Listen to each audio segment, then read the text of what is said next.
Mayon Volcano just produced its 297th rockfall in 24 hours. The footage is no longer making headlines. The most perfectly symmetrical volcano on Earth has been erupting continuously for 122 consecutive days since January 6, 2026. The May 2 pyroclastic flow reached 4 kilometers down the Mi-isi Gully and made every international newsroom.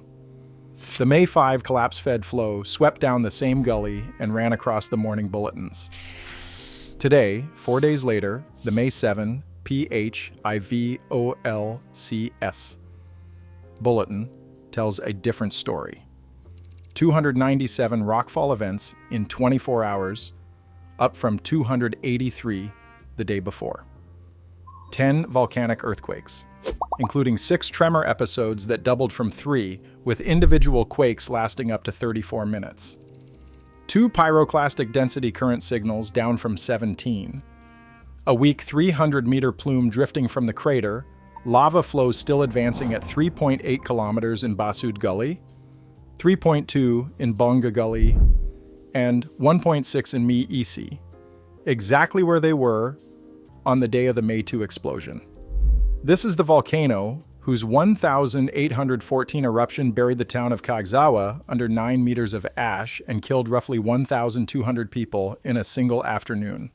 The bell tower of the stone church where most of them tried to take shelter is still standing in the dirt today, 212 years later, at a tourist park where the bodies of the dead remain beneath the soil. The PDCs have decreased, but the rockfalls have not. Mayon is not slowing down, Mayon is digging in. But here is the detail that tells the real story. The official story this week was that the major eruptive phase had passed. International news ran clips of the May 2nd ash cloud over Camalig. The cycle moved on, President Marcos Jr. publicly assured a full government response, and the headlines softened. What is almost nowhere reported is what was in the May 7th bulletin. PHIVOLCS. Volcano Monitoring Chief, MO.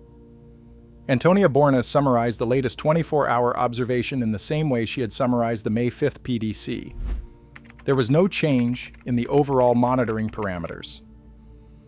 The agency itself classifies the situation as unchanged, but the numbers do not. The rockfall count went up, the tremor episodes doubled, the earthquake durations lengthened to 34 minutes, and 205 families are still sleeping in evacuation centers in Camalig. The question is what happens to the volcano and to the people sleeping under it when the volcano keeps erupting after the headlines have moved on. Here is what made it so much worse. On the surface, the May 7 bulletin looks like good news. The PDC signals dropped from 17 to 2, and the big collapses are slowing. But pyroclastic density currents are surface events. They are downstream effects. The upstream story is the rockfall count, the tremor episode count, and the earthquake duration. All 3 went up. 297 rockfalls in 24 hours means the upper slopes of Mayon are producing approximately 1 rockfall every 5 minutes. 6 tremor episodes means the magma conduit is moving fluid more often than it was a day ago. A 34-minute volcanic earthquake means whatever is happening underground is happening for longer than it was. None of those numbers describe a system that is calming down. The lava that has been pouring out of Mayon for 122 days is hypersthene andesite, thick, sticky, full of trapped gas. It does not flow so much as it builds, layer on layer, on the steep summit slopes. As it cools and stacks, it becomes structurally unstable, and it falls. The volcano is not switching off. The volcano is settling in to the long phase. To understand what is happening underneath, look at the supply rate. Mayon sits directly above the Philippine Trench, where the Pacific Plate slides underneath the Philippine Sea Plate at roughly 8 to 10 centimeters per year. That movement generates the magma that has been feeding Mayon's crater for hundreds of thousands of years. The lava effusion rate since January has been steady, persistent, and unhurried. But steady is a relative word.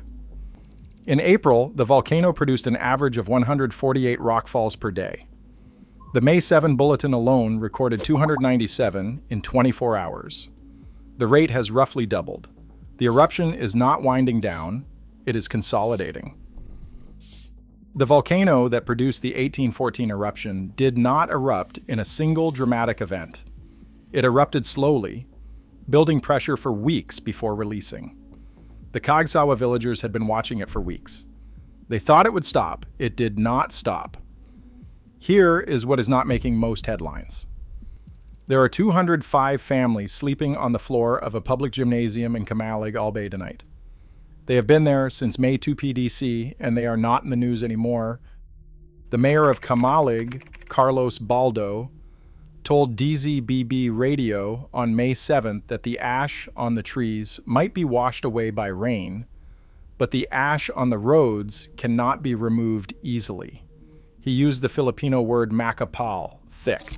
The vegetable farms south of the volcano are still buried in ash, some of the cattle have died, and Mayor Baldo specifically appealed for farm tools and planting materials so farmers could resume once the ash cleared. The harvest window is closing. The farmers are watching it close from the gymnasium floor. The N95 masks are still insufficient. The hygiene kits are still being distributed. The schools in Guinobatan and Camalig are still closed.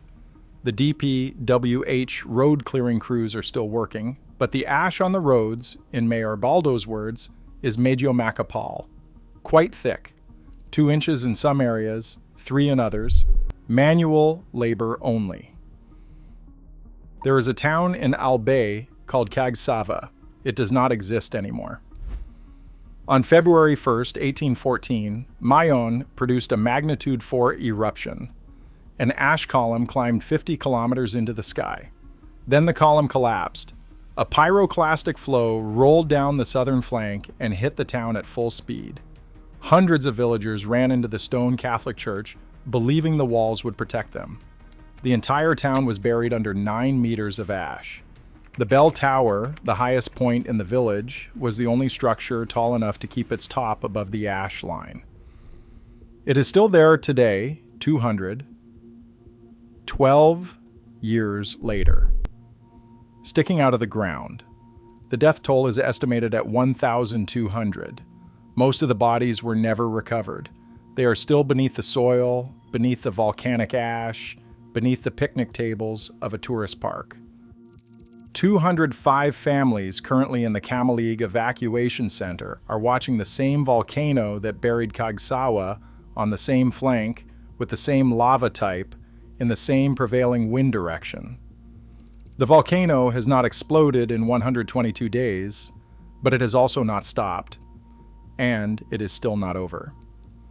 PHIVOLCS has not lowered the alert level, and Bornas continues to describe continued instability.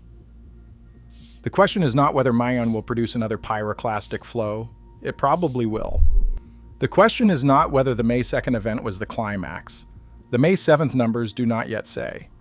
The question is whether the world stops paying attention to a volcano because the spectacular footage has stopped, while the families on the gymnasium floor in Camalig are still there because the volcano never stopped erupting. The Kagsawa villagers had been watching it build for weeks. They thought it would stop.